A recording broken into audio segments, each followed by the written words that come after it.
এক সাহাবী রাদিয়াল্লাহু তাআলা আনহু এসে বললেন, ইয়া রাসূলুল্লাহ, আমাকে কিছু দান করেন। বিশ্বনবী বললেন, তুমি ভিক্ষা করো, তোমার ঘরে কিছু নাই? সাহাবী বললেন, লা ইয়া রাসূলুল্লাহ, কিছু নাই। বিশ্বনবী সাল্লাল্লাহু আলাইহি ওয়াসাল্লাম আবার প্রশ্ন করলেন, কিছুই নাই? সে বললেন, হ্যাঁ আছে, একটা জামা আছে, জামা, আর আছে একটা পানি খাওয়ার জগ। বিশ্বনবী বললেন, দুইটা নিয়ে আস। সাহাবী রাদিয়াল্লাহু তাআলা আনহু জামার জগ নিয়ে এসে বিশ্বনবী সাল্লাল্লাহু আলাইহি ওয়াসাল্লামের হাতে দিলেন। বিশ্বনবী জামার জগটা ধরে বললেন, কে আছো আমার সাহাবীদের মধ্যে এই দুইটা জিনিস কিনতে চাও? এক সাহাবী দাঁড়িয়ে বললেন, ইয়া রাসূলুল্লাহ, এই দুইটা জিনিস আমি 1 দিরহাম দিয়ে কিনে নিতে চাই। এর চেয়ে বেশি দাম দিয়ে কেনার মতো কেউ আছো নাকি?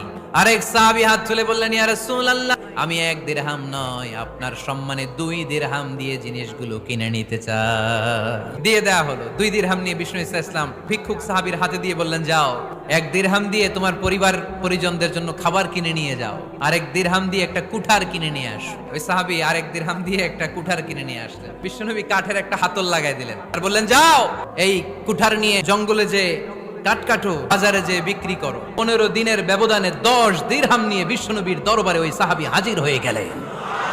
এসে বলেন, ইয়া রাসূলুল্লাহ, ইয়া হাবিবাল্লাহ, আমি আর দরিদ্র নাই, আমি অন্যান্য খেটে খাওয়া মানুষের মতো এখন উপার্জন করে আমার ফ্যামিলির চাহিদা মিটাই। এই প্রফেটিক স্টোরি থেকে আমাদের জন্য শিক্ষা হচ্ছে, তুমি হাত পাতলে লোকজন তোমারে দিতেও পারে, নাও দিতে পারে, কিন্তু পরিশ্রম কখনো বৃথা যায় না।